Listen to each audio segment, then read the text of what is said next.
It was a typical Tuesday at Lincoln High School, the kind of day that blends into the monotony of a school year. The hallways were alive with the usual chaos, lockers slamming, students laughing, and teachers barking reminders about overdue assignments. I, Jake Thompson, was just another junior navigating the crowd, my backpack slung over one shoulder as I headed to lunch after a mind-numbing history class. The air smelled of cafeteria pizza and teenage sweat, and the chatter was loud enough to drown out my thoughts. Then, a sharp bang cut through the noise, like a firecracker or something heavier, something wrong. The hallway froze. Conversation stopped mid-sentence, and every head turned toward the sound. For a moment, it was as if the entire school held its breath. Whispers started, tentative and nervous. Was that a gunshot? Is this a drill? It sounded too close. Before anyone could make sense of it, the intercom crackled, its static slicing through the tension. Attention, all students and staff. This is not a drill. We are initiating a lockdown. Please proceed to the nearest classroom and follow lockdown procedures. My heart lurched. The crowd erupted into chaos. Students shoving past each other, some sprinting toward classrooms, others standing frozen, eyes wide with fear. I ran, my legs carrying me into the nearest room, Mr. Johnson's English classroom. The door was already closing as I slipped inside, and Mr. Johnson, his face pale and hands trembling, locked it behind me. "Under the desks now," he ordered, his voice sharp but unsteady. We scrambled, diving under desks, squeezing into corners, trying to make ourselves invisible.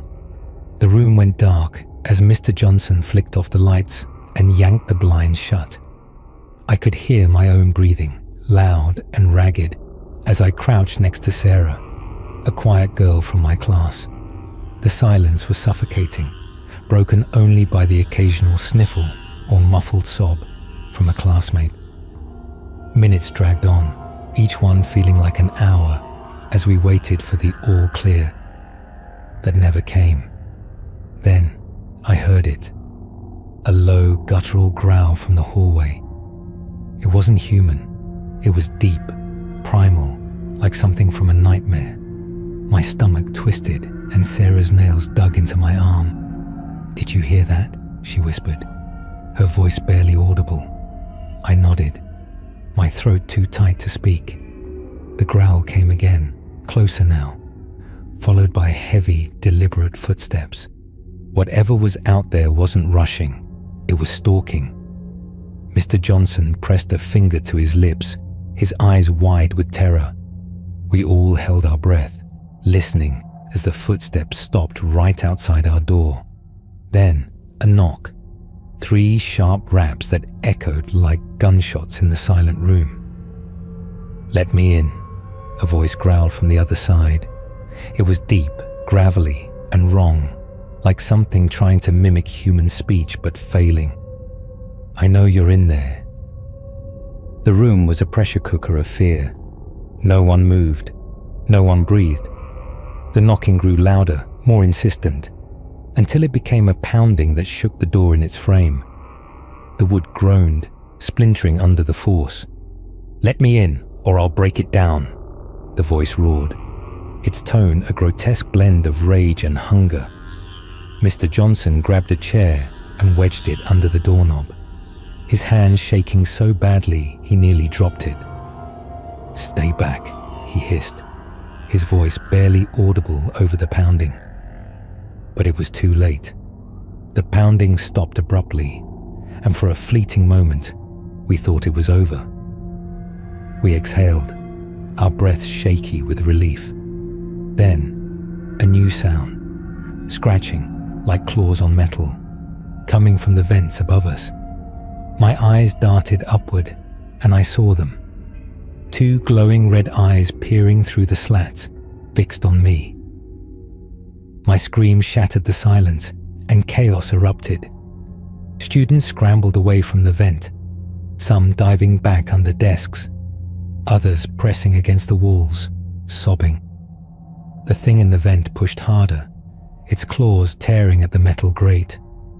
With a final, ear-splitting screech, the grate gave way, and the creature dropped into the room. It was a nightmare made flesh, tall and gaunt, its skin pale and translucent, glowing faintly in the dim light. Its eyes burned like embers, and its mouth was a jagged maw of razor-sharp teeth. Its long, spindly arms ended in claws, and its legs bent at unnatural angles, like a spider's. It landed silently, scanning the room with predatory precision. "I found you," it hissed, its voice a sickening mix of growls and whispers. It lunged at Emily, a girl cowering under her desk. She screamed as its claws sank into her, blood spraying across the floor. The room exploded into panic. Students screamed, some tried to run, but there was nowhere to go. The door was barricaded, the windows too high. Another boy, Tom, tried to fight back, swinging a chair, but the creature snapped his arm like a twig. His scream cut short as it tore into him. Mr. Johnson grabbed a fire extinguisher and sprayed it at the creature, the foam catching it in the face. It hissed and recoiled, giving us a moment's reprieve. "To the back of the room," he shouted. We scrambled to the far corner, huddling together as the creature shook off the foam and advanced again. Then, I noticed something. It flinched when the light from the extinguisher's spray hit its face, reflecting off the white foam. "It's afraid of light," I yelled. Mr. Johnson's eyes lit up.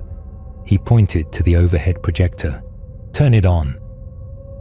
I ran to the projector, fumbling with the switch, and aimed it at the creature.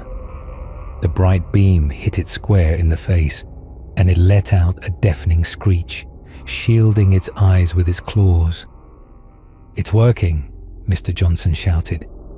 "Keep it on." But the projector was old, its bulb flickering.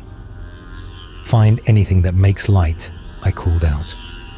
Students rummaged through their bags, pulling out phones, flashlights, even a laser pointer. We aimed every light we had at the creature, creating a fragile barrier of illumination that held it at bay. For a moment, it seemed like we might survive, but the projector bulb burned out, plunging the room into semi-darkness. The creature roared, lunging forward, knocking students to the ground. I grabbed a desk lamp and smashed it over its head, but it barely flinched. It turned to me, its jaws opening wide, ready to strike. A crash from the hallway, glass shattering. Shouts, footsteps, stopped it. The police had arrived.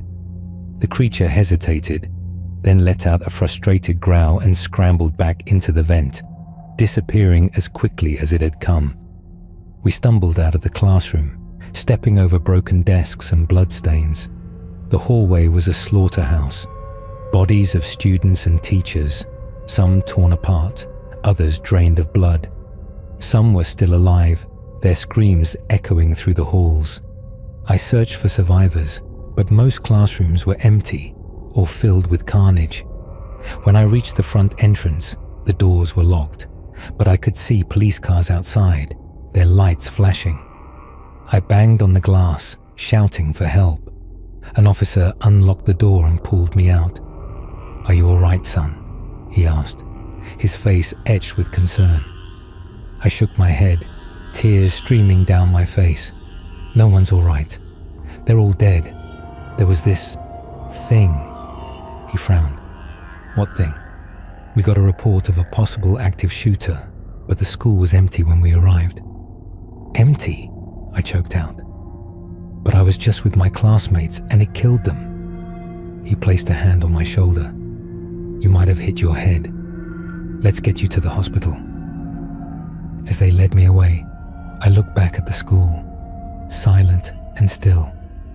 But I knew what I'd seen. That thing wasn't gone. It was waiting. The news called it a gas leak, claiming it caused mass hallucinations. No casualties, they said, just injuries from the panic. But I knew the truth.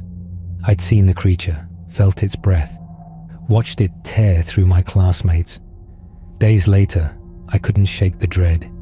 Nightmares plagued me, replaying the lockdown in vivid detail. One night, I woke to a scratching at my window. I crept over and saw it, the creature, its red eyes glowing through the glass. It smiled, a grotesque grin that stretched too wide. "I'll be back," it whispered, his voice echoing in my mind. Then it vanished. I tried to warn everyone, friends, family, the police, but they dismissed me, blaming trauma or hallucinations. Even Mr. Johnson, when I confronted him, denied it. "Jake, it was just panic," he said, but his eyes betrayed his fear. He remembered. Weeks later, I returned to school, despite my parents' protests. The hallways felt wrong, too quiet. Some classrooms were boarded up, with flowers and candles outside, memorials for those who died in the gas leak. But I knew they hadn't died from gas. One day, as I left school, I saw a shadow in the janitor's closet. My heart pounded as I approached, opening the door. There it was, the creature, crouched in the corner, its eyes glowing. "You know the truth, Jake," it whispered. "Soon, everyone will know." It lunged, but instead of attacking, it passed through me like a ghost, leaving a chill in my bones. The closet was empty, but on the wall, written in blood, were the words, "I'll be back." I ran, knowing it wasn't over. Now, as I write this, the scratching is louder, coming from inside my house. It's here, and no one believes me. I'm alone, and it's coming for me.